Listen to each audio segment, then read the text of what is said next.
Muito bem, estou aqui para falar com vocês sobre metáforas, assunto que nós não conseguimos abordar nas nossas aulas presenciais. Então, para que o nosso calendário não sofra prejuízos, eu resolvi fazer essa aula gravada, tá? Em benefício muito mais de vocês do que meu. Estou trabalhando no sábado à tarde. Então vamos lá.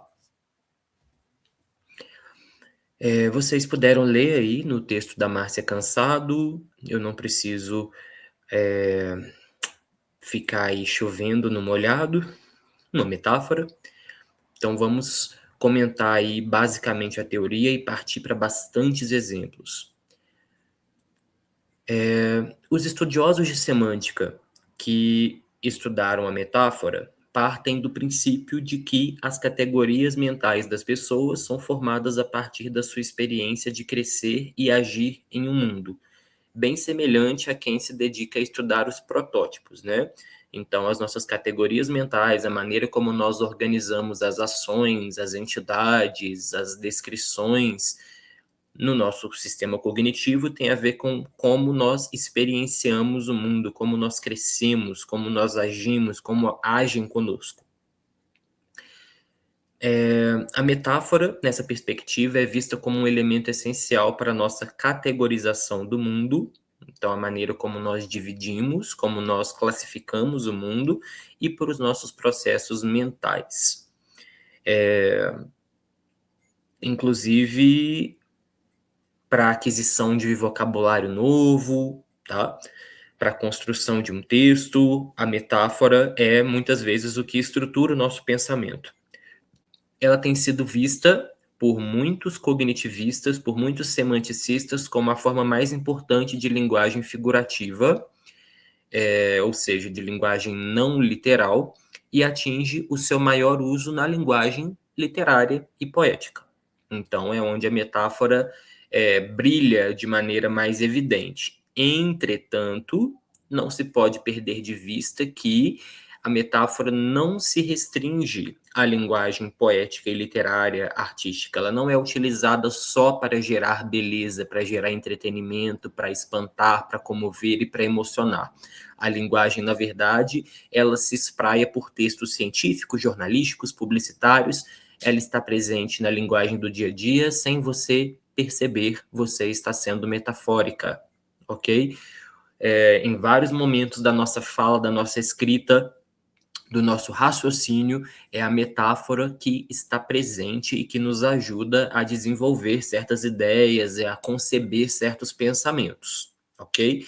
Então, na linguagem literária é onde ela atinge o seu ápice, é onde ela é utilizada para embelezar a vida ou para enfeiar a vida, para gerar algum impacto estético, mas ela também está presente em vários outros momentos. Por exemplo, toda vez que você utiliza, nossa, esse argumento me destruiu, ou então eu venci a argumentação, ou então ela passou por cima dele como um trator, tá? Esse argumento é muito potente, esse argumento é fraco, é, ela virou uma metralhadora de argumentos. Em frases como essas, vocês percebem que o nosso raciocínio em geral, trata debates e argumentação como guerras. Todos os povos humanos fazem isso? Não temos como saber, mas é muito, muito provável que não, que existam comunidades por aí no planeta Terra em que a argumentação é uma construção coletiva, em que a argumentação é, uh, vejamos, parceria, tá? Em que o foco da argumentação é gerar o bem maior. Na nossa sociedade é que a gente vê a argumentação como uma guerra em que um vence e o outro perde. Inclusive, é isso que os nossos estudantes da educação básica têm em mente quando eles ficam sabendo que vai ter debate na sala. Eles não veem o debate como algo assim para gerar uma solução que atenda melhor a comunidade. Eles veem o debate como quem vai vencer e quem vai perder, quem vai ser humilhado, quem vai humilhar, ou nos termos atuais, né, Crislaine, mogar os outros. Bom, faculdade é jornada. É uma das maneiras pelas quais nós organizamos o nosso pensamento, tá? Faculdade é jornada. Eu ingressei, né? Eu entrei na faculdade, o meu caminho foi tortuoso. Quantos e quantos textos nós já não escutamos aí de colação de grau, em que as pessoas tratam a faculdade como uma jornada. Ah, meus amigos de jornada, tivemos obstáculos pelo caminho. Pessoal, você não teve literalmente um obstáculo. Tá? Literalmente um obstáculo é um rochedo, um pedregulho, tá? Uma coisa que atrapalha a sua passagem, uma porteira. Isso é literalmente um obstáculo, tá? Agora, uma inundação, um ônibus problemático, um problema familiar, um professor difícil de lidar, essas coisas não são obstáculos literalmente, tá? Elas passam a ser obstáculos quando você tem o seu raciocínio organizando a faculdade enquanto jornada, enquanto trajetória. Tudo bem? Então é importante ter isso em mente. E, na verdade, muitas coisas nós organizamos como uma jornada, tá? Essa ideia da trajetória, essa é uma das metáforas mais convenientes e mais primitivas através das quais o nosso cérebro trabalha. Quase tudo, tá, na nossa mente, nós organizamos como jornada. A faculdade, até o trabalho que vai aparecer agora na próxima explicação pode ser jornada, tá? Uma amizade, um casamento, muitas coisas nós organizamos como trajetória, tá? É assim que o bebê aprende que as coisas se movimentam, que ele vai para frente, que ele vai para trás, assim que o bebê aprende a se mover, tá? A engatinhar, o nosso cérebro começa a compreender as coisas da vida a partir daquela ideia de um ponto a outro, uma linha entre esse ponto e esse outro ponto, né? Entre A e B, coisas que facilitam a jornada, parceiros que estão com você na jornada e coisas que te atrapalham, desistência da jornada ou aceleração da jornada, tudo bem? É essa experiência do engatinhar, do andar, que vai servir como base para nós entendermos vários outros conceitos da vida, vários outros conceitos abstratos, dificultosos, né? Participar de uma faculdade é algo complexo de se entender, tá? É algo difícil de se explicar. Então, na hora que nós precisamos pensar na nossa faculdade, muitas vezes nós pensamos como um caminho. Nós voltamos lá na nossa experiência de bebês, tá? E nós pensamos na faculdade como caminho. E aí fica mais fácil você organizar os seus pensamentos quando você entende dessa maneira, a partir dessa categoria base, tá? O trabalho ele pode ser visto através de várias metáforas diferentes, tá? O trabalho pode ser uma escalada, que não deixa de ser também uma trajetória, tá? Só que para cima. Então, algumas pessoas podem ver o trabalho como uma escalada, em que pode ser difícil de escalar, pode ter alguém te auxiliando, você pode ter as ferramentas certas para essa escalada, e você pensa no trabalho como uma escalada quando você visualiza a possibilidade de alcançar postos de maior poder. Esses postos de maior poder, em geral, o nosso cérebro associa à superioridade, a algo que está por cima. Por quê? Porque quem manda na gente quando nós somos crianças são os adultos, são os mais velhos, que acabam sendo mais altos. Então, nós tendemos a ver o poder como algo que vem de cima para baixo. Sendo que não necessariamente. Às vezes você pode ter um chefe menor do que você, ou então o escritório do seu chefe pode ser no mesmo andar que o seu. Então, não necessariamente o poder vem de cima para baixo, de um andar superior para um andar inferior, de uma pessoa mais alta para uma pessoa mais baixa. Mas, devido a essa experiência ancestral nossa, né, de lidar com os pais, com quem manda em nós, e essa pessoa costuma ser mais alta, nós começamos a associar o poder, níveis hierarquicamente superiores dessa maneira. Até a palavra, tá? Nível hierarquicamente superior pode ter a ver com isso, né? De que quem manda fica em cima, quem obedece fica embaixo. a nossa mente organiza isso dessa maneira desde muito tempo. Mas existem pessoas que também pensam no trabalho como um castigo, tá? E aí é como se fosse uma pena mesmo que você está cumprindo. Então, essas pessoas, por exemplo, quando vão falar do horário de descanso, falam: "Ah, tô aqui no meu banho de sol", né? Como se fosse um presidiário mesmo falando, ou então tratam o patrão, o gerente, como carcereiro, né? É, fala-se em chicotada, né? Então, quando é esse frame que é ativado para falar de trabalho, é porque nós estamos tratando o trabalho como punição, como pena. O que alguns alunos também usam para a escola, tá? É o banho de sol, o professor é o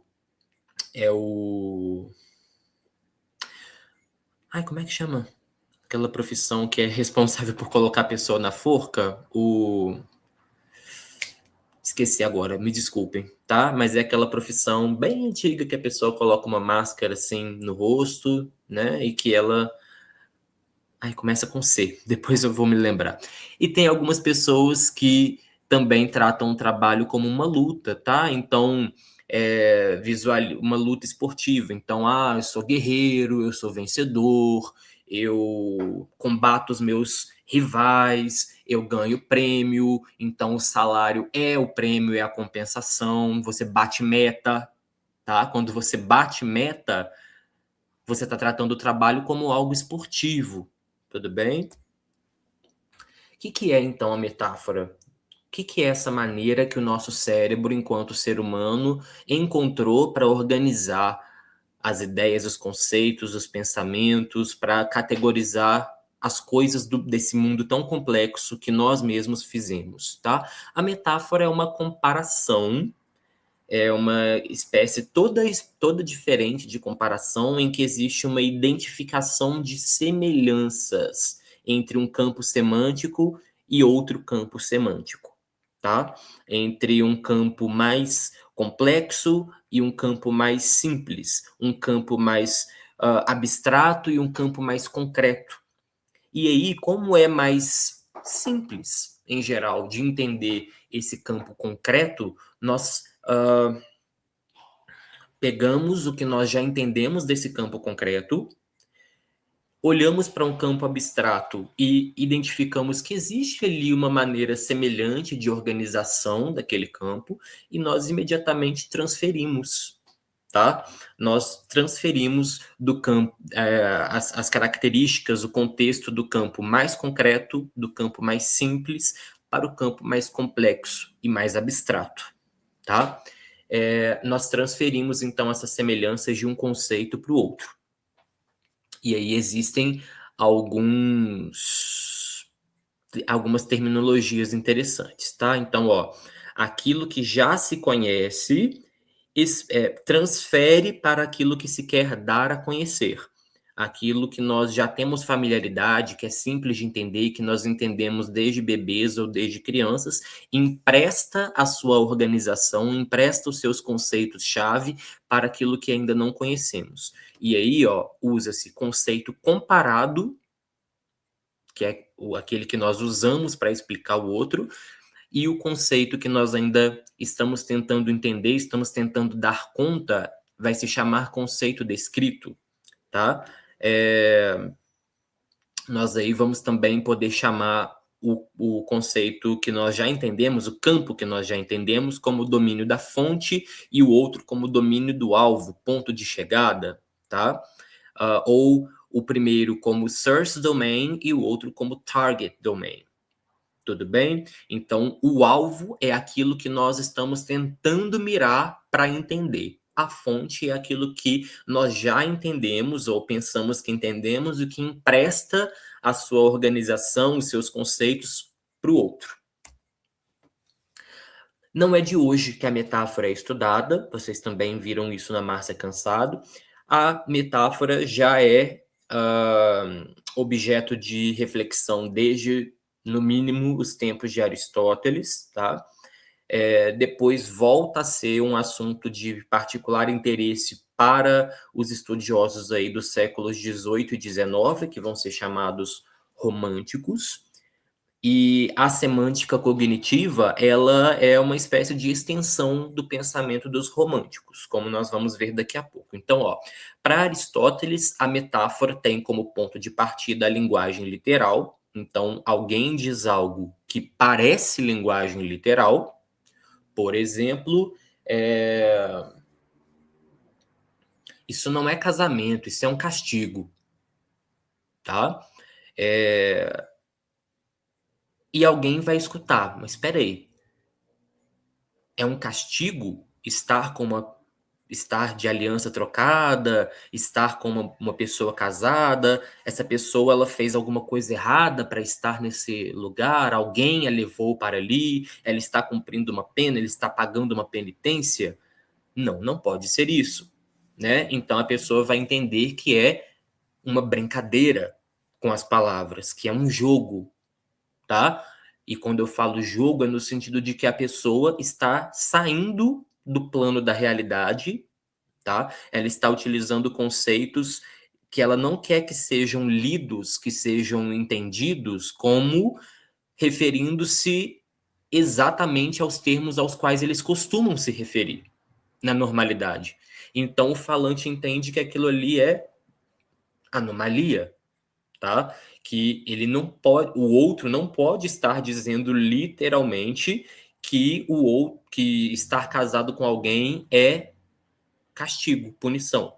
Então ele começa a entender que o outro não quis dizer literalmente aquilo ali e começa a tentar estabelecer quais os vínculos entre estar em um castigo e estar em um casamento, tá? Estar em um castigo, você sofre, você passa por dores físicas ou psicológicas, tá?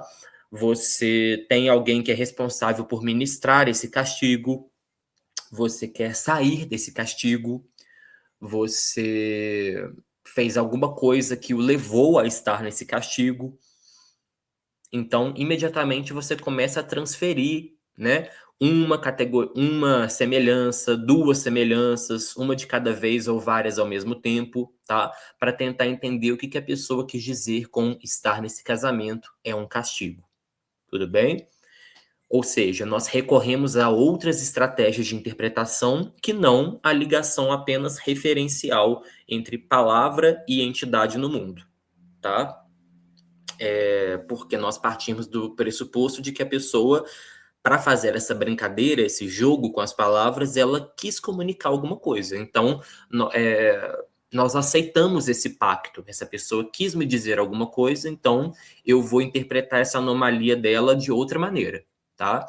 Para o Aristóteles, a metáfora tinha interesse particular no campo da retórica, tá? Do ponto de vista da retórica, ou seja, de enfeite do discurso, no sentido de,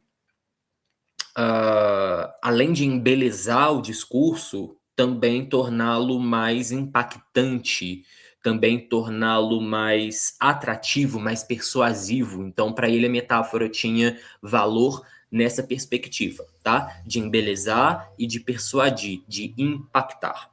Os românticos já encaram a metáfora por outro viés, assim, né?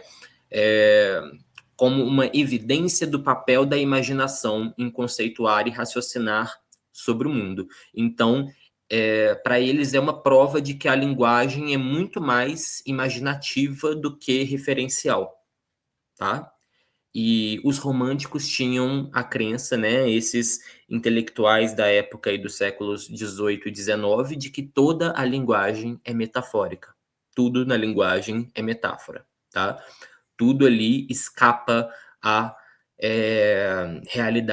à realidade tangível. Os cognitivistas estendem esse pensamento dos românticos de que a linguagem é muito mais metafórica do que se imagina, que ela não é só para embelezar, que ela não é só retórica, né? Mas eles não acreditam que a linguagem inteira seja metafórica. Então, os cognitivistas aceitam que existe uma linguagem que seja literal, em que as palavras representam conceitos as palavras significam conceitos de uma maneira, como que eu posso dizer, que não envolve um jogo, que não envolve uma anomalia, tá? Então existe o campo do literal e existe o campo do metafórico. Então a metáfora constitui a língua, organiza o pensamento, mas para os cognitivistas existem conceitos não metafóricos, que é quando uma flor é uma flor, uma mesa é uma mesa, tá? Então você dizer que a palavra flor significa isso aqui, que é de plástico, né? Mas flor é diferente de dizer que, mas fulano é uma flor, tá? Em um a gente tem a linguagem literal, no outro nós temos a linguagem anômala, metafórica, lúdica. Algumas metáforas bem convencionalizadas, bem entranhadas nos nossos usos comuns. Quando nós associamos feliz como sendo para cima e triste para baixo. Então, ele tem andado tão para baixo, ou então, vira essa cabeça para cima, queixo erguido, tá? Isso aí, ó, erguido, cabeça para cima. Ele passou por cima da carne seca, ele deu a volta por cima. Cima é feliz, é vitória, tá? Baixo, lá em Minas Gerais tem uma expressão que é fulano me colocou para baixo de cachorro. Quer dizer, me humilhou muito, acabou comigo. Então, baixo é perda, derrota, submissão, humilhação, tá? Virtude é para cima, então ele tem altos valores, tá? Ele tem altas virtudes, olha isso, tá? Então, virtude é para cima. Seja sempre honesto para que você possa andar com a sua cabeça erguida. Então, virtude é para cima, depravação é para baixo. Tanto é que uma pessoa que recorre a táticas pouco virtuosas de conseguir aquilo que ela deseja é chamada de uma pessoa baixa. Como você é baixa, hein? Nossa Senhora! Uma pessoa, então, que apela para mecanismos considerados pouco morais, ela vai ser chamada de baixa. Até a prostituição, né? Tem a zona de baixo meretrício, que é onde ficam as prostitutas e os prostitutos mais baratos, digamos assim, né? Então, depravação é para baixo. Como você caiu na sua vida, hein? Que queda, que decadência. Decadência, então, é para baixo, depravação, tá? Consciência é para cima. Então, quando a pessoa está ali, né, sendo recuperada no hospital e tudo mais, volta pra gente, volta, quer dizer, para cima. Inconsciência é para baixo, ele caiu, os batimentos caíram, tá? Saúde é para cima, doença e morte para baixo. Então, ele caiu de cama, ele já se reergueu. Ter controle é para cima, mas ser paciente do controle é para baixo. Então, novamente, né, por cima da carne seca, eu já estou por cima da situação, né? Tudo está sob meu controle, sob meu controle. Sob para baixo, né? Então, o controle na nossa sociedade não é visto como algo frontal, é visto como algo vertical, tá? Bom é para cima, ruim é para baixo, né? Então, até a posição do nosso polegar, quando a gente vai elogiar alguma coisa, bom para cima, ruim é para baixo. Empolgante e novo é quente, o inglês que nos ajuda nesse momento, né? Então, hot stuff. Então, coisa quente, empolgante, nova é quente. Velho, desinteressante é frio, tá? Então, quando você fala nosso casamento estava morno, o que é isso? Casamento morno, amizade morna, essa festa, nossa, essa festa tá tão morna, quer dizer, não tá quente, Quente seria se ela estivesse empolgante, tá? E essa festa tá pegando fogo, tá muito empolgante, tá muito maravilhosa. Agora uma festa fria, morna, tá? É uma festa que não interessa mais. Então a nossa cabeça aprende a tratar quente como algo empolgante, novo e bom. Bom é doce. Então, fulana de tal é doce. Ai, que doçura esse comportamento. Ai, você precisa de um pouco de mel na sua vida, né? Em inglês tem a expressão sugar, put some sugar on me, né? Então, açúcar em mim, açúcar é considerado bom. Por quê? Porque o leite materno é adocicado, tá? E o leite materno é a primeira refeição da criança. Então, a linguinha da criança está ali acostumada a receber como o primeiro.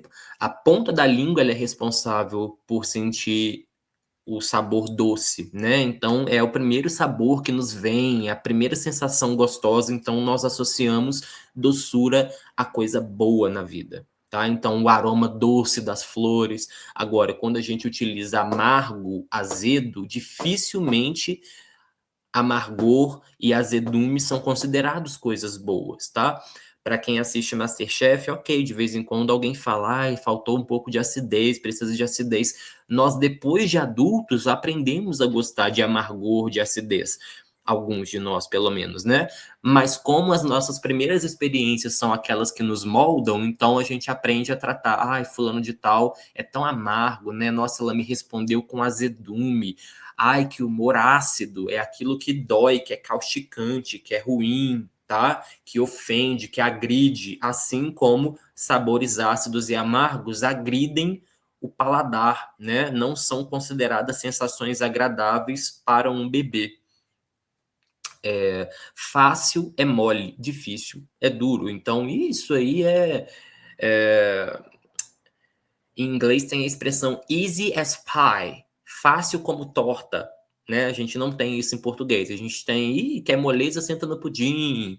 Isso aí é melzinho na chupeta. Olha só, né? Para falar que uma coisa é fácil, é melzinho na chupeta. Isso diz muito sobre o que é metáfora, tá? Isso aí é moleza. Ah, não, tô passando por um momento duro da minha vida. Por quê? Porque quando você é um bebê, gente, tudo retorna para isso no final das contas, tá? Quando você é um bebê, você não tem dentes, tá? Você tem ali aquela gengivinha, poucos dentes, então para você o melhor é que as coisas sejam moles quando você é um bebezinho, tá? Uma coisa dura não vai ser interessante para você deglutir, para você mastigar aquilo ali, então nós preferimos ali a moleza, tá? Fácil é claro, difícil é escuro. Novamente, escuro é o momento em que você, bebê, que acredita ser parte da sua mãe, não a vê, tá? Então, o escuro para você é como se a sua mãe, como se uma parte de você deixasse de existir. Então, nós gostamos de claridade desde sempre. Então, por isso que tem tanta metáfora em que negro é ruim e claro é bom. E algumas pessoas começaram a associar isso com questões raciais.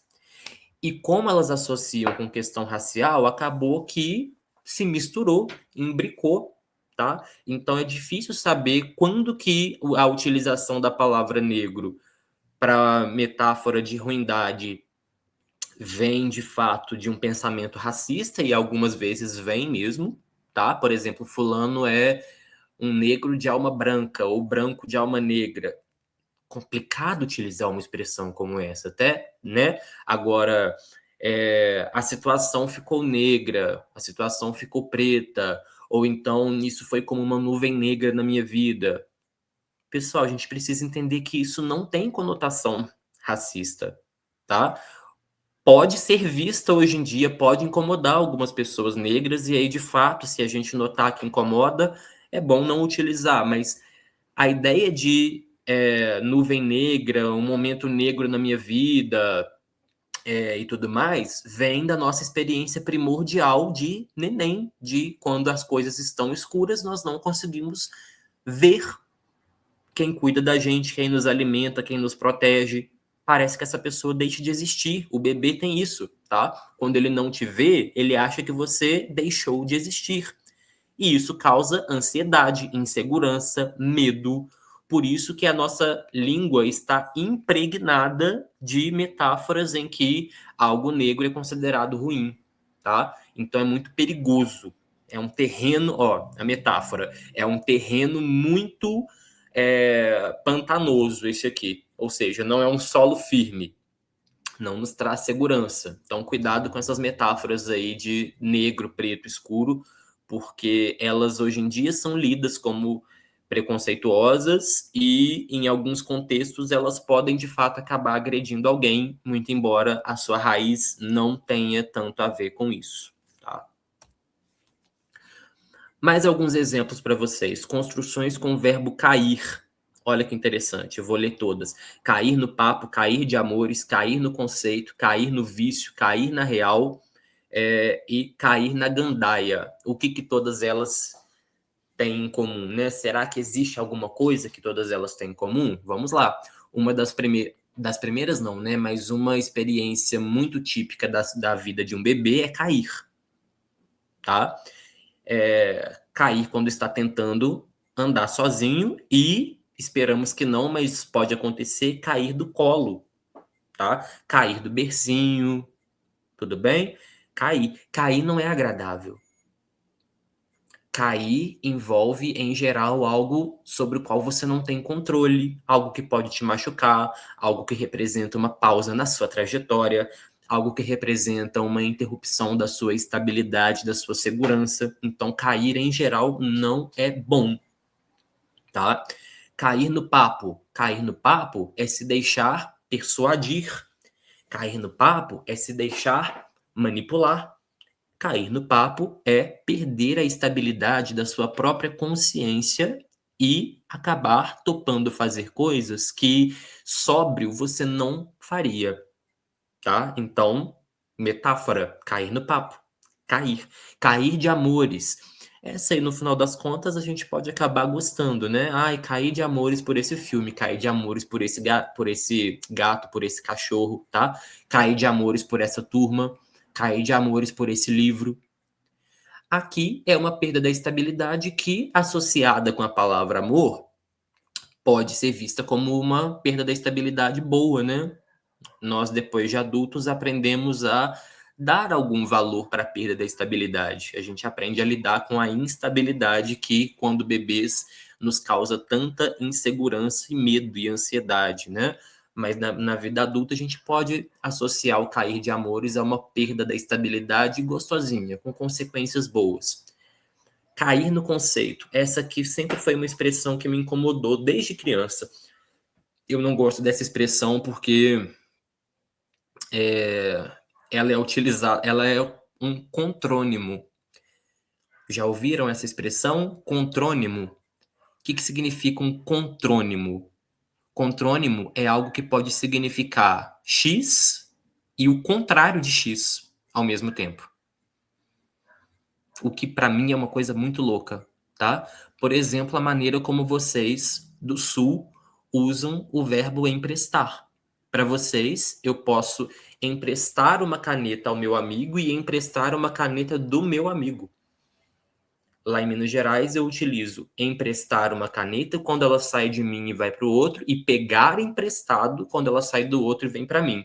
Vocês usam o emprestar nos dois sentidos, né? Alugar. Alugar também é um contrônimo. Então, você pode alugar uma casa, sendo você a pessoa que possui, né? Mas você também pode alugar uma casa sendo o outro a pessoa que possui. Então, alugar e emprestar são contrônimos. Cair no conceito também. Eu já escutei pessoas dizendo cair no conceito no sentido positivo e no sentido negativo. Então, depois que ele salvou a turma do incêndio, fulano finalmente caiu no meu conceito. Quer dizer, ele estava fora do meu alcance, eu não o considerava como alguém digno de receber a minha consideração, e agora ele caiu no meu conceito como algo positivo. Não faz sentido isso para mim, tá? e existem pessoas que dizem cair no conceito como algo que aí sim, né, representa algo coerente para mim, que é fulano estava aqui no meu conceito, em cima, e caiu no meu conceito. Agora a nota dele para mim é mais baixa, mas pode ser a minha cabeça problemática mesmo que pensa isso, né? Mas eu já vi o cair no conceito sendo utilizado para agora eu aprecio mais e agora eu aprecio menos. Não gosto dessa expressão, tá? Cair no vício, essa aí só pode ser ruim mesmo, né? Cair no vício. Então, o vício sendo visto como um buraco, o vício sendo visto como um abismo, tá? Algum lugar que, numa trajetória normal, representa aí uma interrupção da trajetória, tá? Representa a perda da segurança, a perda da estabilidade, a perda da visão, porque aí o vício é visto como um lugar que bloqueia a sua visão, bloqueia a continuidade da trajetória, tá?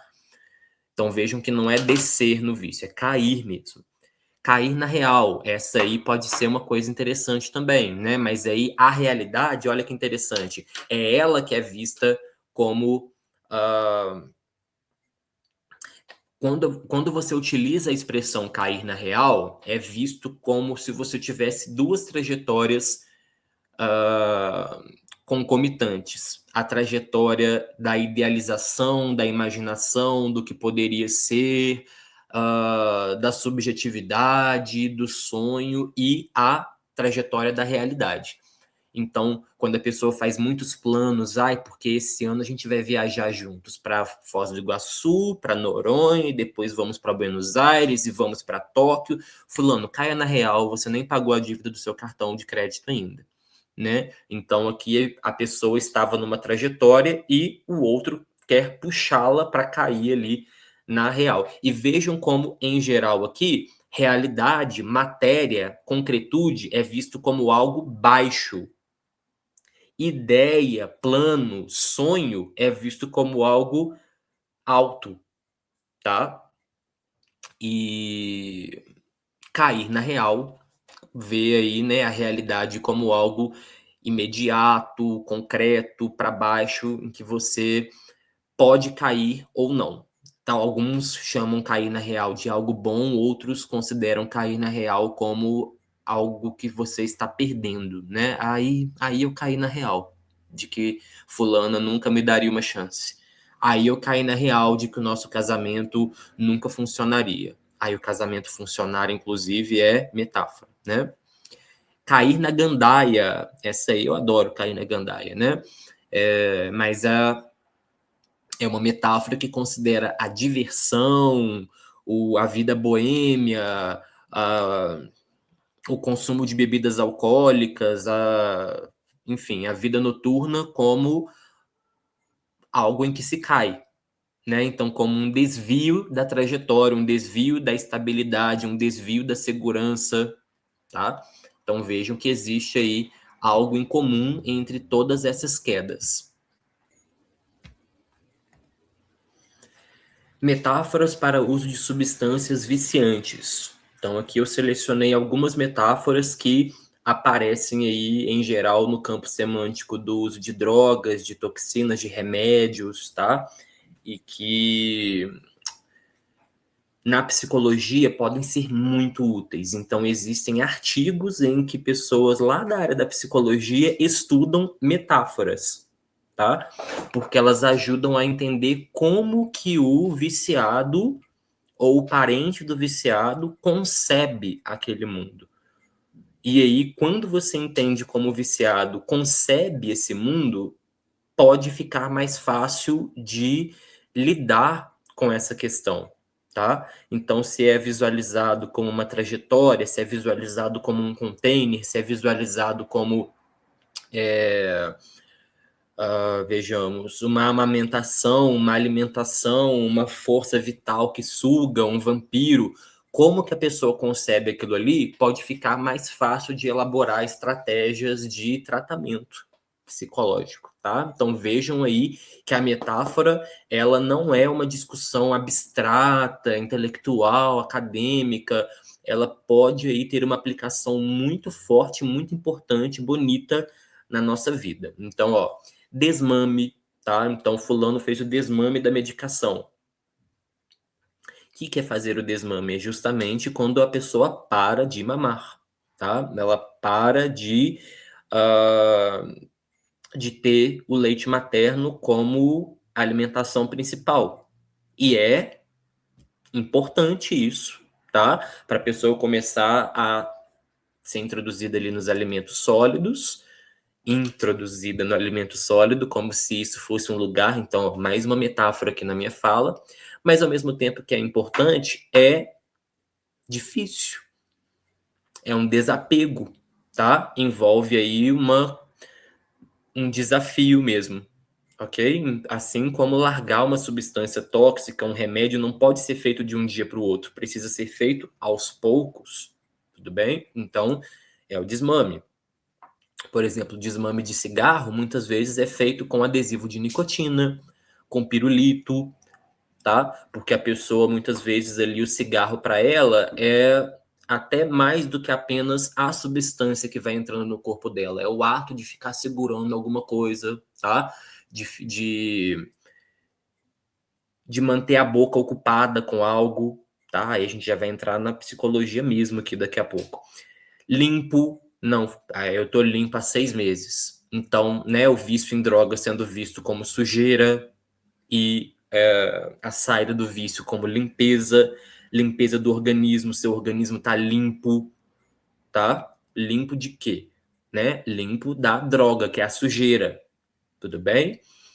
Alto, essa mais em inglês do que em português, né? Mas em português existe quem fale também, eu tô altinho agora. E fulano de tal já tá alto, tá?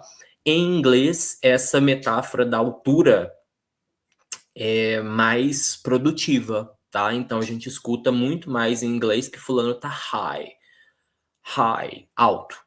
Tudo bem? Para álcool, para droga, droga que deixa letárgico, droga que deixa é, eufórico, todas elas fulano está high. Tudo bem? E aí o que isso nos diz? Nos diz que a maneira de organizar o pensamento é que a droga, ela potencializa um efeito que te traz a sensação de estar por cima, de estar feliz. Porque lembra que alto é bom e baixo é ruim? Alto é feliz e baixo é triste, né?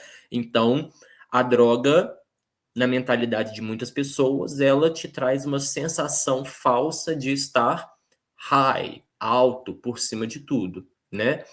Tanto é que depois, quando o efeito da droga passa, a pessoa fica depressiva. Ó, depressão. O que é depressão?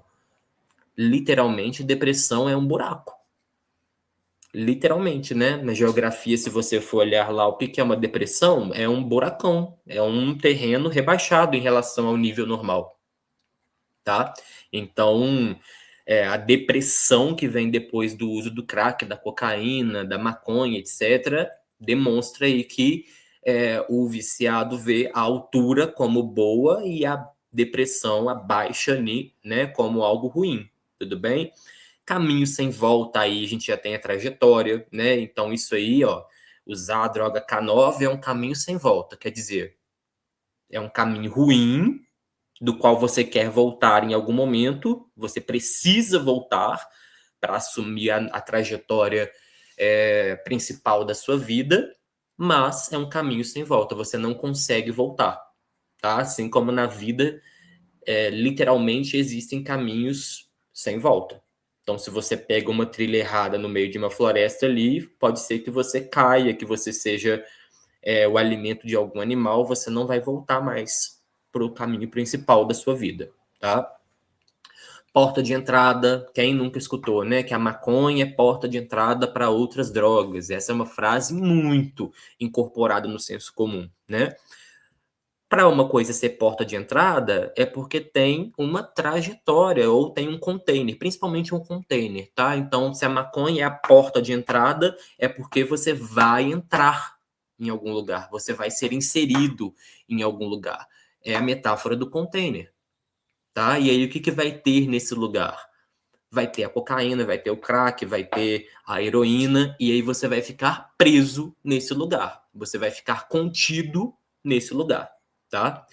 Algumas pessoas veem a tentativa de perder o vício como uma batalha, né? Fulano de tal venceu a batalha contra as drogas, perdeu a batalha contra as drogas, fulano de tal foi guerreiro, tá?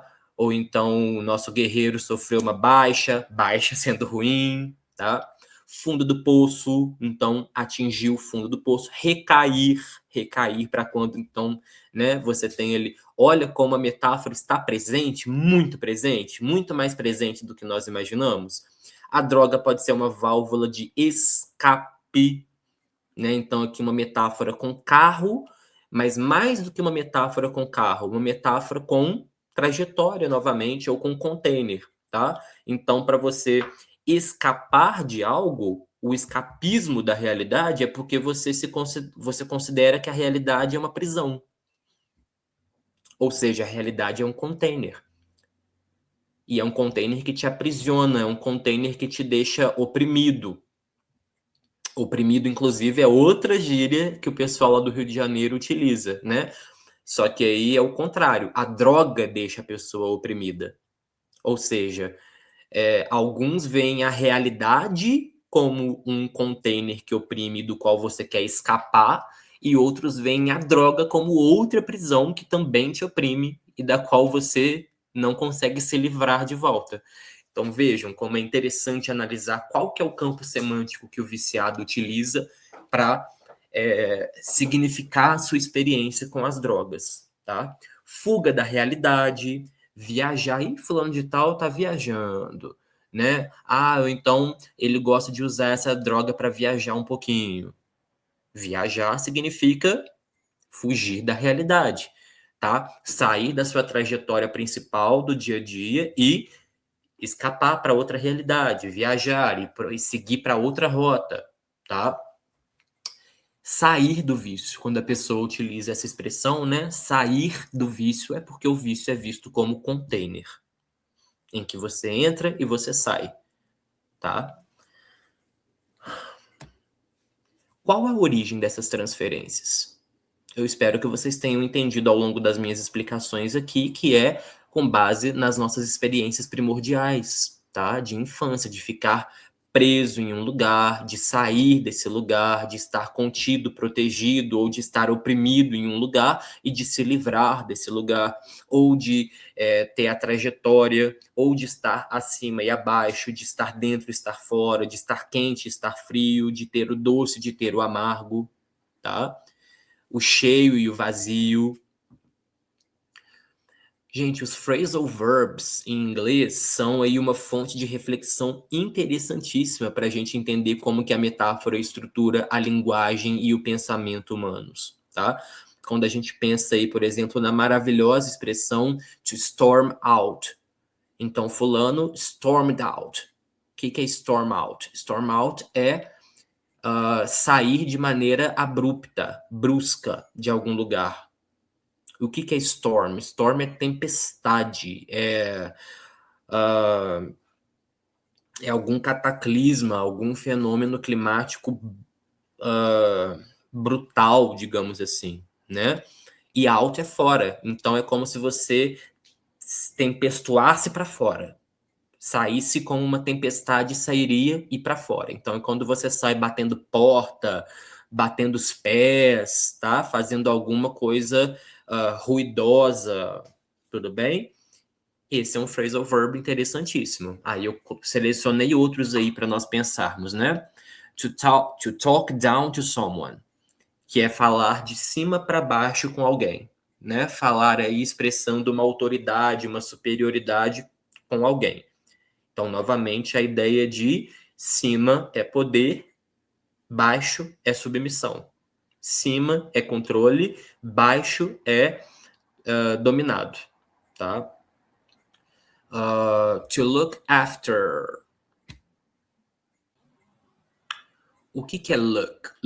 Look é olhar, tá? E o que é after? É depois. Então, olhar depois algo.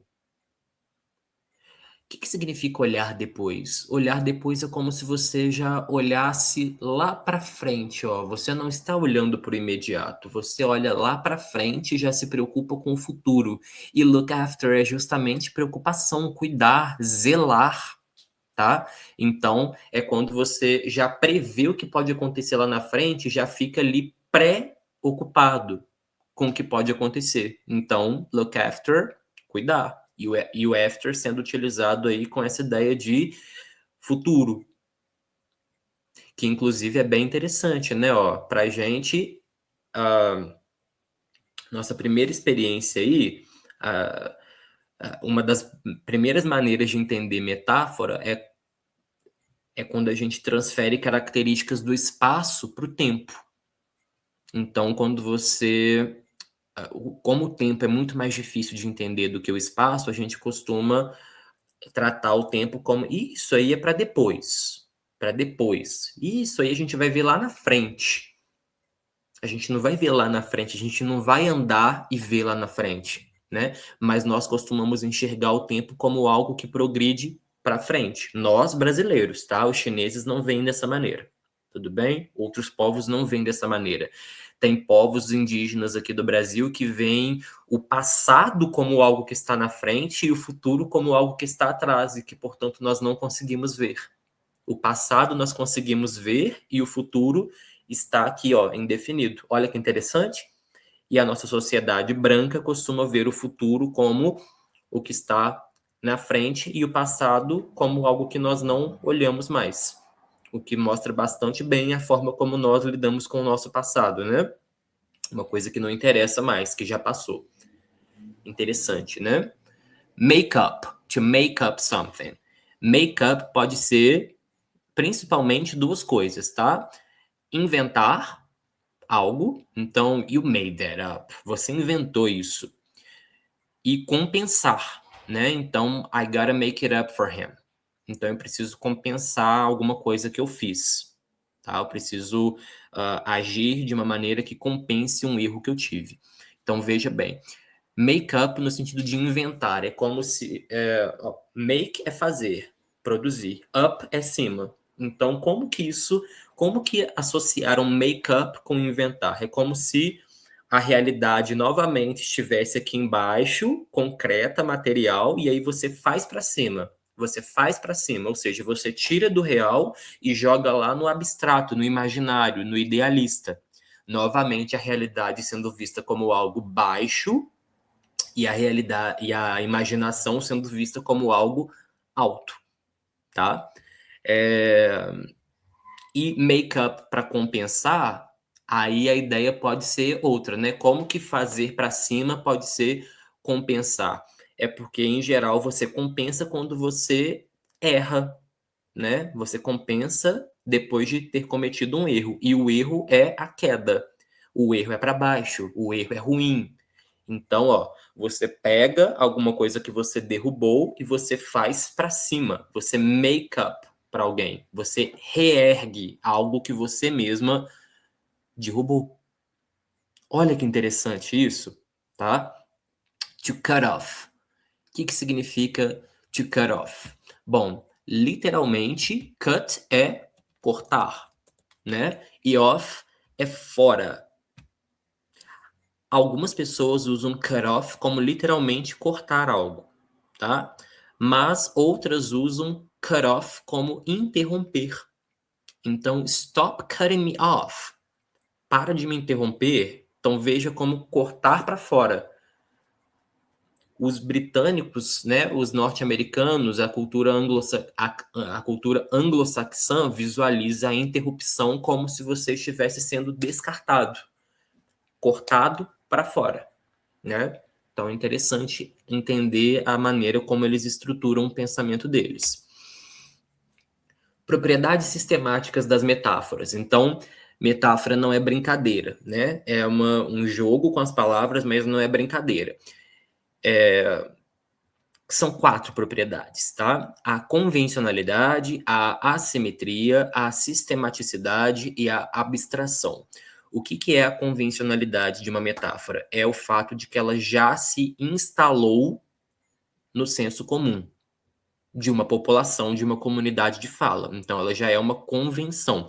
Convencionalizou-se que aquilo ali, então, é uma maneira de compreender o mundo. Assim como storm out convencionalizou-se entre os anglo-saxões, tá? Mas ainda não é. A gente não vê isso aqui no Brasil.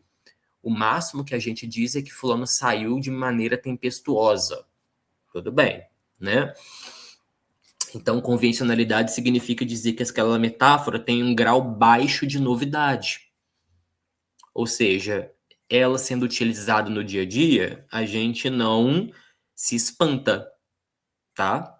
Mas, por exemplo, eu me espantei um pouquinho com o lagartear de vocês, que eu acho uma palavra deliciosa, que o pessoal aqui da região sul utiliza. Então, fulano tá lagarteando, que se eu não me engano significa ficar no sol, né, sem fazer nada ali, só descansando um pouquinho, tal como um lagarto fica. Que delícia, né? Então, é uma palavra metafórica, lagartear. Tudo bem? E ela tinha um grau alto de novidade para mim, relativamente alto. Tá? Mas para vocês não, as pessoas utilizam lagarteando e ninguém mais se espanta muito. Faz parte da linguagem, tá? O que tem muito mais a ver então com a visão romântica do que com a visão aristotélica, tá? Já se incorporou na língua. É uma expressão fossilizada. É muito útil no dia a dia, mas é desprezível na poesia. Porque a poesia, em geral, para ela ser bonita, para ela ser impactante, ela precisa chocar um pouco, né? Ela precisa ter um grau de novidade. Se você faz aqueles poemas o tempo inteiro falando que o amor é uma flor, que o nosso casamento é um jardim, né? Seu poema vai ser visto como clichê, como batido, como desprezível, tá? Então, metáfora boa na poesia, na linguagem literária, é aquela que surpreende por não ter sido pensada antes, tá? É uma metáfora original. Quando você utiliza uma metáfora batida, a sua linguagem literária é considerada de pouco valor, tá? Tempo é dinheiro, por exemplo. É uma metáfora antiquíssima nas sociedades ocidentais. Nos Estados Unidos, né? Time is money. No Brasil, em São Paulo, tempo é dinheiro.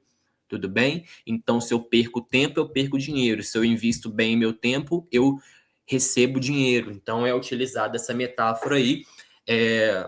Não é algo que vai trazer beleza para um texto literário, mas é muito útil para certas pessoas organizarem o mundinho delas, tá? Os indígenas têm proposto, eles têm ganhado cada vez mais espaço na mídia, né? Bem gradualmente, bem lentamente, mas têm ganhado cada vez mais espaço na mídia, estão sendo cobrados nos vestibulares, né? Os textos escritos aí pelo Ailton Krenak, pelo Schopenhauer, pelo Munduruku, tá?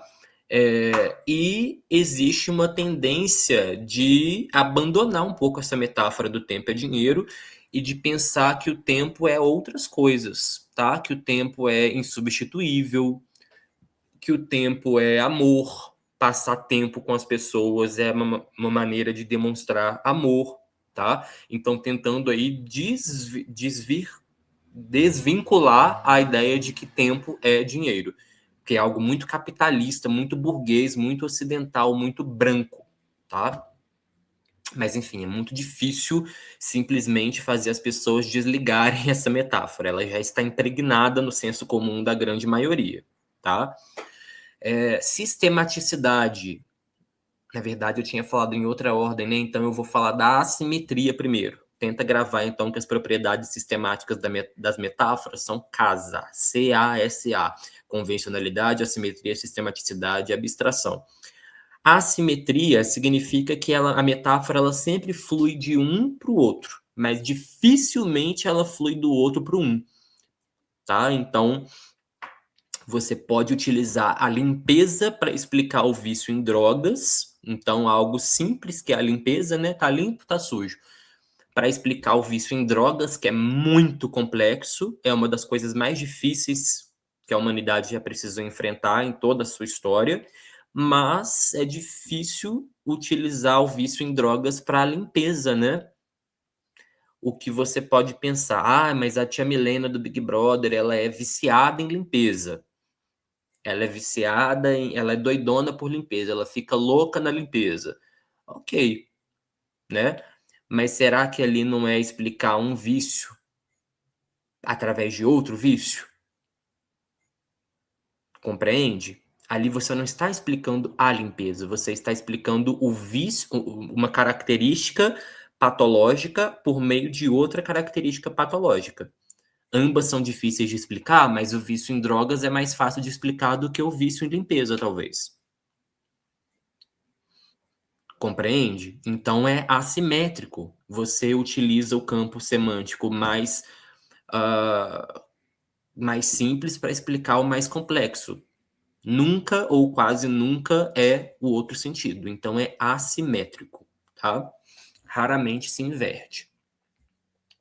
Sistematicidade significa que não é apenas um ponto de um campo semântico que é utilizado para explicar um ponto do outro campo semântico.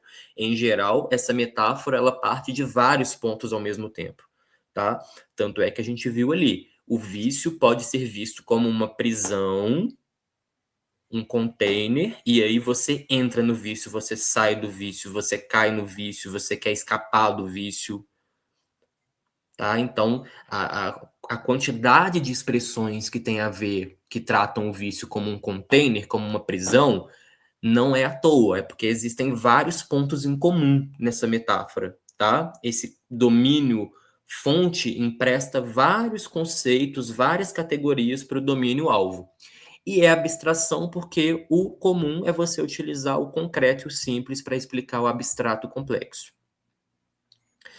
Por exemplo, novamente, limpeza, clareamento, clareza são coisas fáceis de entender.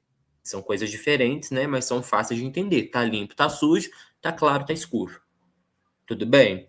Agora, redução da sobrecarga cognitiva é muito difícil de você explicar usando termos literais.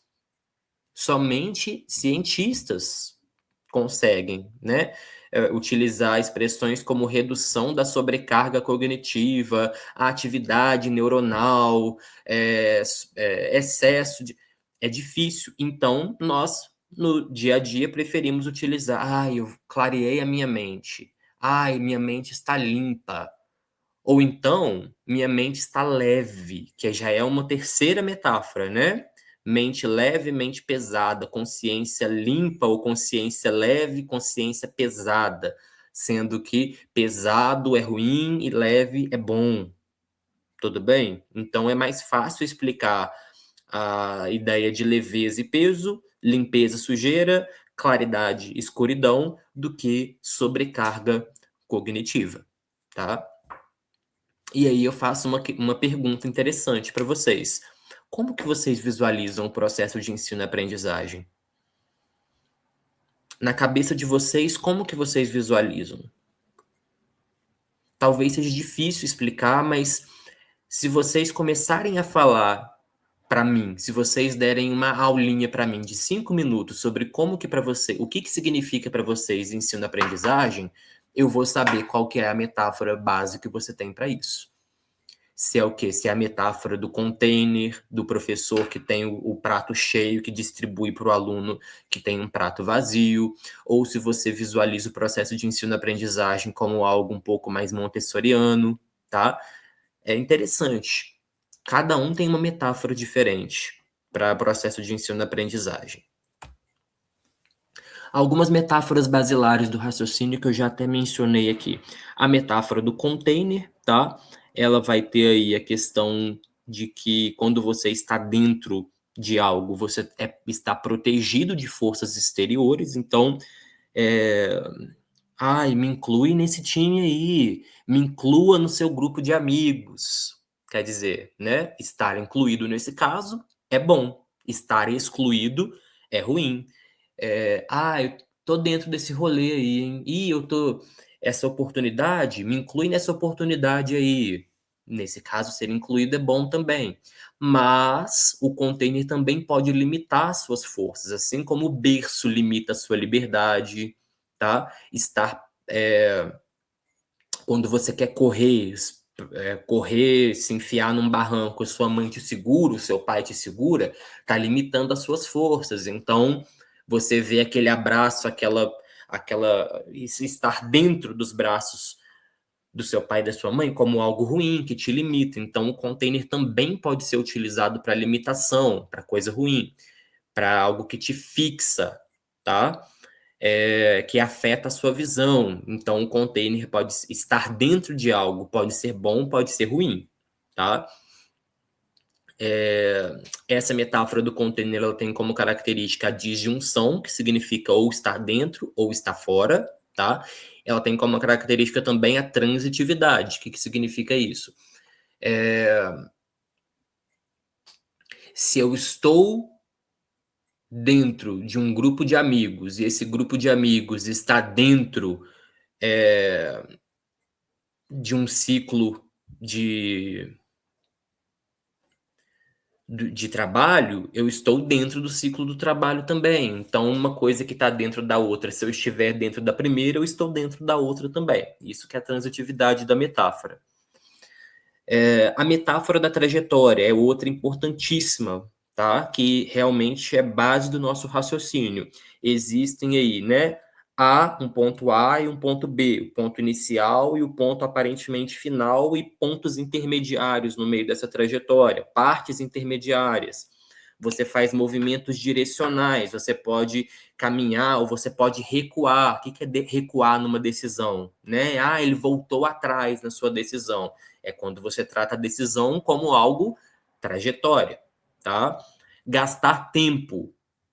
Nossa, eu perdi tanto tempo nesse relacionamento, eu perdi tanto tempo nessa amizade, eu perdi tanto tempo nesse projeto, tá? Eu investi o meu tempo. Quer dizer, aqui ao mesmo tempo que a metáfora da trajetória, também é a metáfora do tempo como dinheiro. Investir tempo, né? A própria existência de um futuro perifrástico em português, que é eu vou trabalhar, eu vou estudar, ela vai se dedicar mais. É uma evidência da importância da metáfora da trajetória no nosso cotidiano, porque o verbo ir, ele nasce com o sentido original de deslocar-se.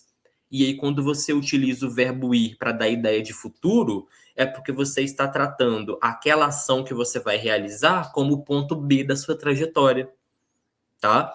Então, o futuro, lá no latim clássico, não existia isso de vou fazer, vou regar, vou trabalhar, vou proteger.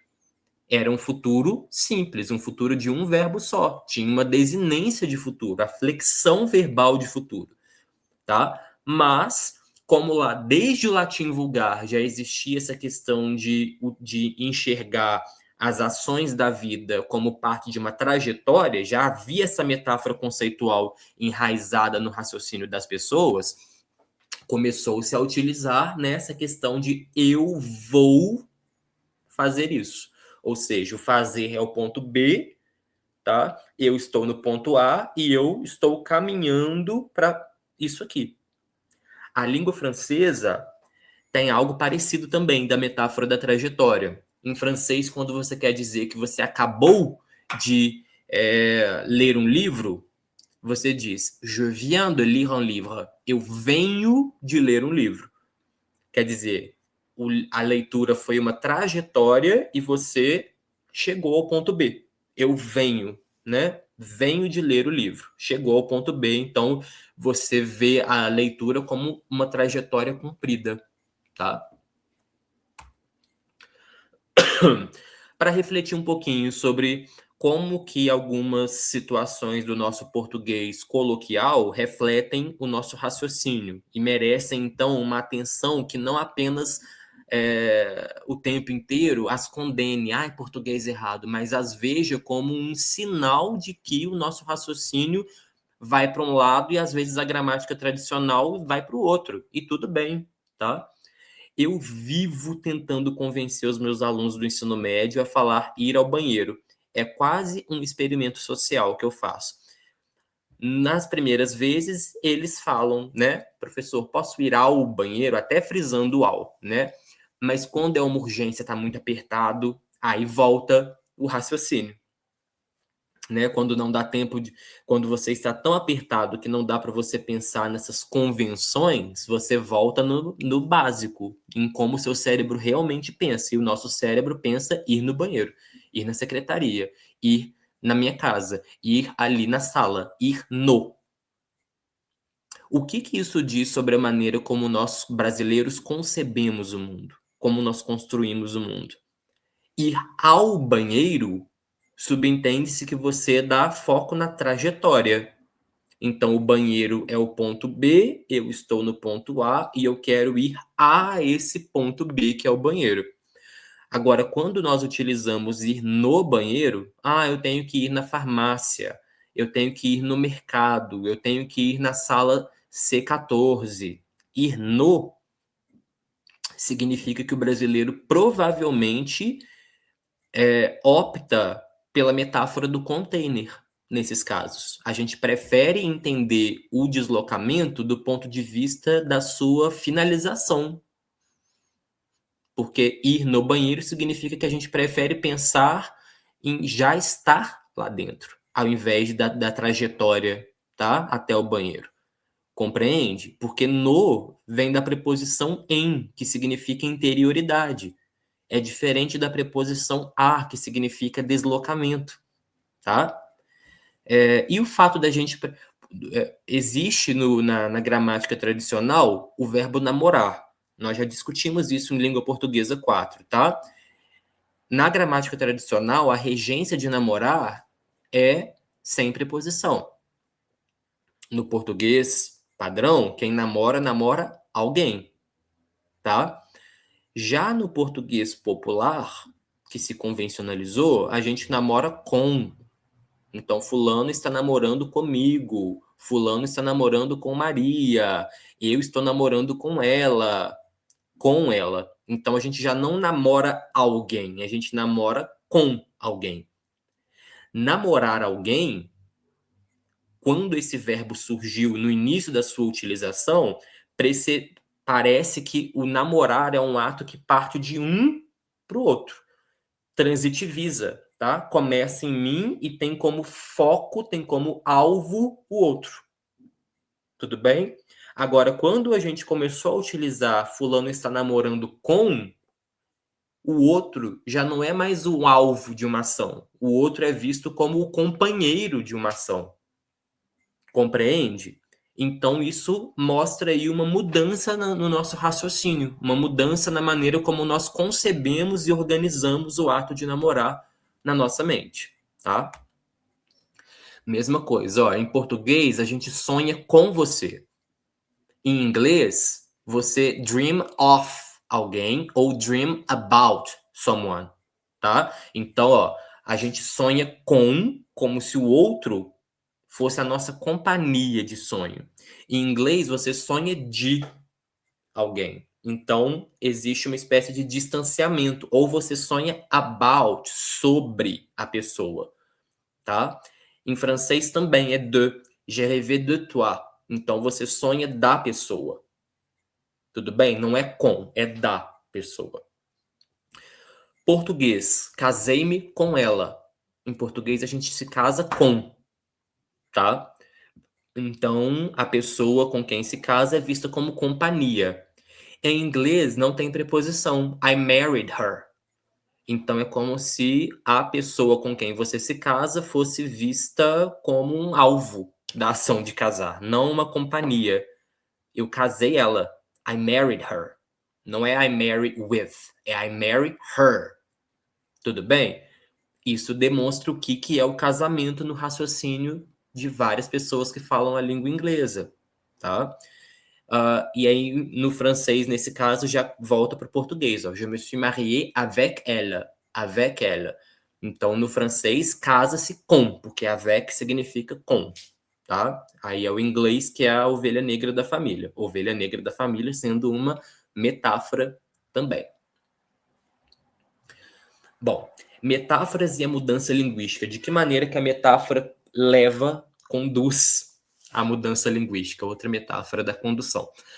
A metáfora subjacente básica conduz a trajetória das mudanças linguísticas em muitas línguas. Então, como que a mudança linguística ocorre? Já parou para pensar isso? Em língua portuguesa 1, eu costumo ter essa discussão com os alunos, né? Por que a palavra resenha começa de um jeito e hoje em dia ela significa outro? Sabe? Por que a palavra... Vejamos. Como que as palavras hotel e hospital vêm da mesma raiz? O que tem em comum entre hotel e hospitaleiro e hospitalidade, que faz com que essas palavras todas convirjam da mesma base? E restaurante? Restaurante vem de restaurar, sabe? Essas palavras todas que hoje em dia a gente pensa, né, que sempre existiram no mundo. Não, a grande maioria essas palavras elas foram inventadas pelos seres humanos e desde o momento em que elas foram inventadas, elas sofreram alterações fonéticas, fonológicas e semânticas. Elas começaram a significar outras coisas além do significado original e básico delas, tá? O próprio verbo ir, ele nasce como um verbo de trajetória, tá? Porém, hoje em dia não, né? Há mais de um milênio ele é utilizado como futuro também. Então você pode dizer, eu vou à pracinha, mas eu também posso dizer, eu vou tomar um sorvete. E às vezes eu nem me movo. O sorvete está aqui e eu posso falar, eu vou tomar um sorvete. Pego o sorvete, tomo um sorvete aqui e eu não me movi. Então eu utilizei o verbo vou para quê? Para indicar que mentalmente eu estava no ponto A sem tomar sorvete e fui para o ponto e vou para o ponto B, em que eu tomo sorvete. Então eu vejo isso como um deslocamento na minha cabeça. Isso é a metáfora induzindo a mudança linguística. Por exemplo, várias expressões aí que eram utilizadas em outros contextos começaram a ser utilizadas para falar do contexto sexual. Em português, a gente tem preliminares, por exemplo, tá? Que é do contexto de esporte. O início, antes da ação de fato.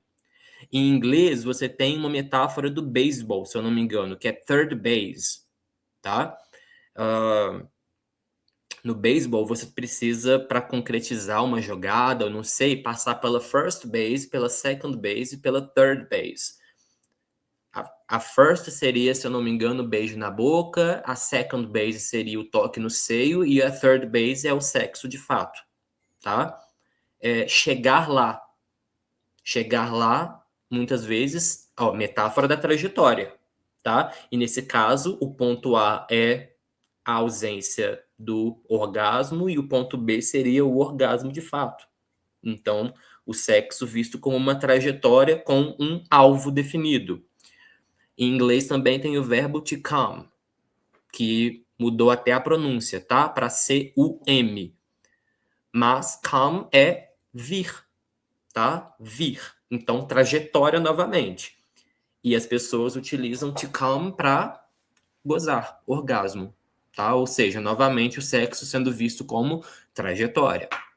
Tem o famosíssimo, né, verbo dar do português, que eu evito utilizar na educação básica em todos os contextos que eu posso me lembrar, tá? O verbo dar, em que o sexo é visto como um ato de doação, em que você entrega algo, né, para uma outra pessoa.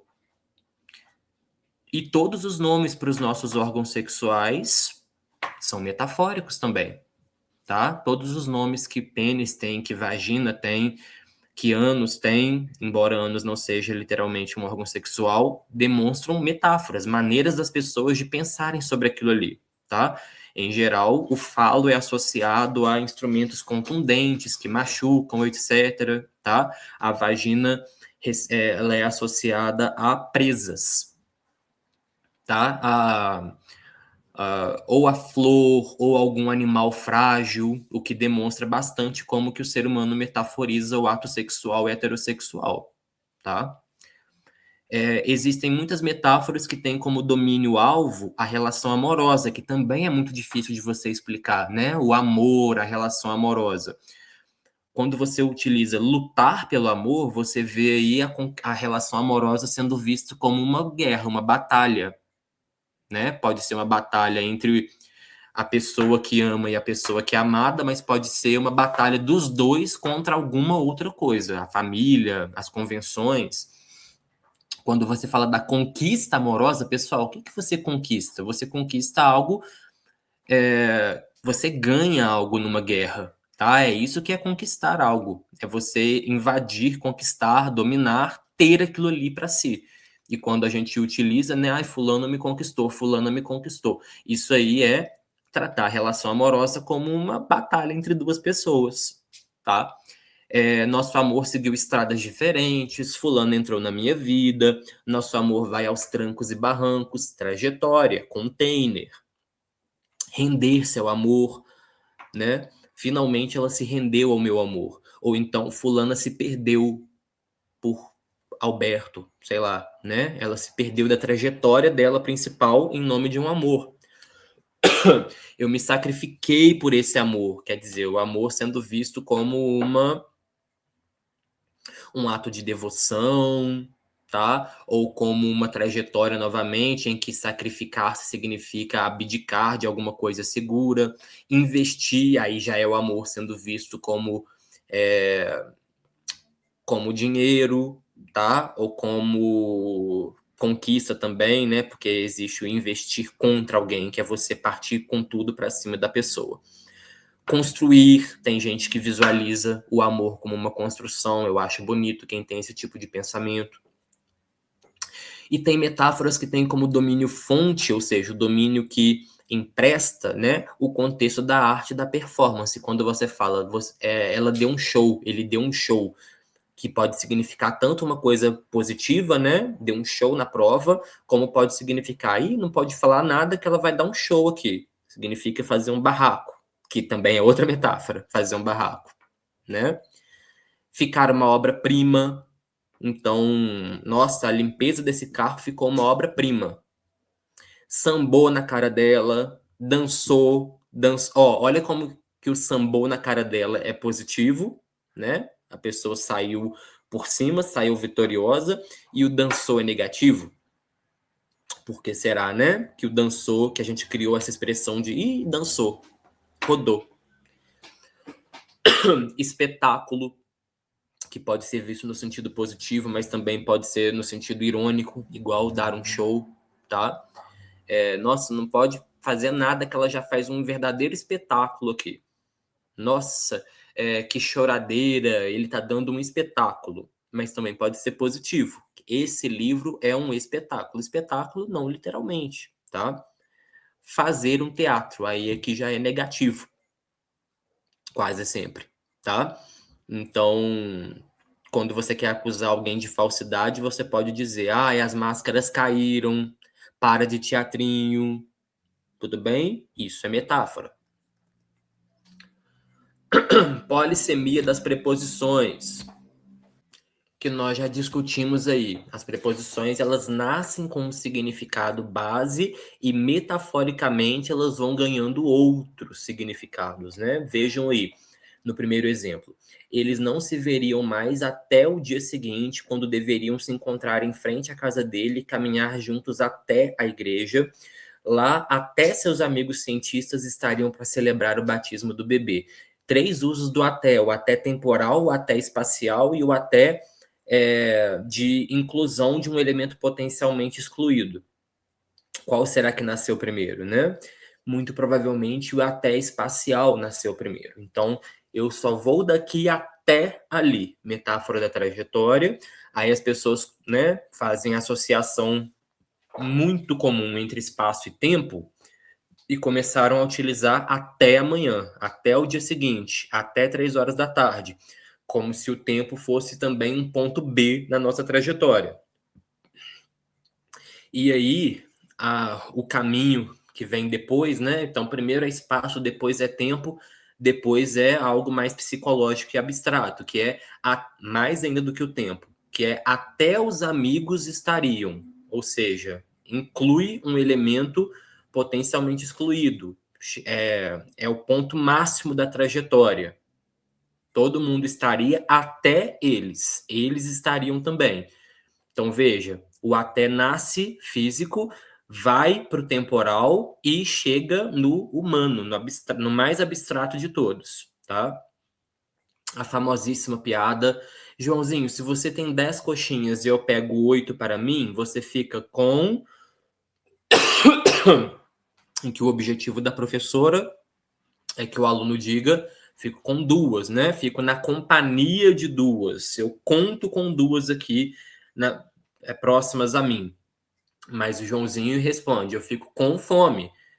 Ou seja, o com físico, com 2 coxinhas, com pessoas, ele passa a ser utilizado para algo abstrato, com fome, com sede, com medo, tá? Com raiva. Com qual dos 2 cons nasce primeiro? O com de companhia física, né? Ou o com abstrato? Muito provavelmente é o com físico. E por aí vai. Podem fazer o mesmo teste aí, né? O terceiro item é com a preposição de e o quarto item é com a preposição por. Vejam aí os diferentes usos do de e do por. E eu vou finalizar aqui com uma outra maneira que nós temos para racionalizar, para dividir, para categorizar o mundo, para organizar o nosso raciocínio, que é o raciocínio metonímico, tá? Novamente, uma coisa que é associada aí só com poesia e linguagem literária, mas que, na verdade, é muito mais do que isso. A metonímia também é considerada pelos semanticistas como uma estratégia de organizar o raciocínio e a linguagem. Por exemplo, o futebol é um campo semântico muito amplo, tá? E aí, quando a gente pensa assim, futebol, eu tenho que desenhar futebol, eu tenho que representar futebol, eu tenho que simbolizar futebol, algumas das primeiras coisas que as pessoas pensam são bola, uniforme, chuteira, gramado e talvez uma trave, tá? Esses são elementos que vêm à nossa mente quando nós pensamos em futebol. Talvez o apito do juiz, talvez o estádio lotado, talvez a torcida, tá? Mas tem algumas coisas aí que são bem do futebol mesmo. A chuteira, por exemplo. Então, a sociedade machista brasileira, quando pensou identificar que existia um padrão de mulheres que tem uma preferência por jogadores de futebol, não escolheram aí Maria Uniforme, porque o uniforme dá conta de várias outras coisas. Não escolheram Maria Apito, porque o apito também é utilizado em vários outros campos semânticos. Escolheram Maria Chuteira, tá? Porque Maria é uma metonímia de mulher, é um nome típico das mulheres. Então, tem o critério de tipicalidade. E a chuteira está ali no centro, tá, dos elementos que compõem o futebol. Então, é um item que tem o poder de representar todo um campo semântico.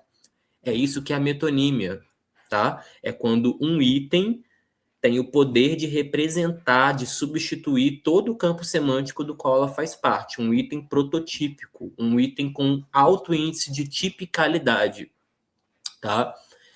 De simbolização. Então, a gente tem também a Maria Gasolina para indicar aí mulheres que têm preferência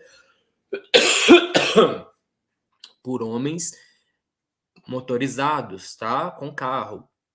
Porque a gasolina aí é um item que representa muito fortemente o universo automobilístico. E aí façam um exercício de imaginar, tá? Se tivesse aí mulheres com preferência por chefes, por gastrônomos, e se tivessem mulheres com preferências por professores, e se nós tivéssemos mulheres com preferências por nerds da programação dos computadores, qual seria a Maria delas, tá?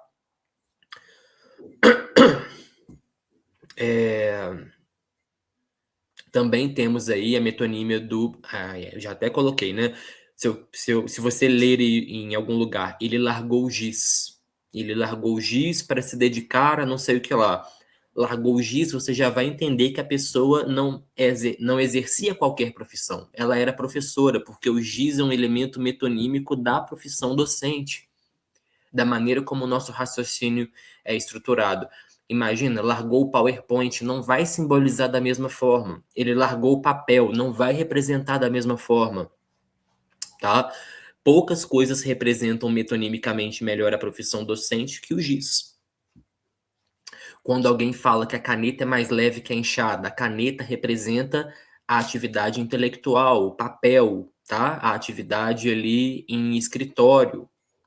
A enxada já representa o trabalho braçal. Então, a enxada é metonímica do trabalho braçal.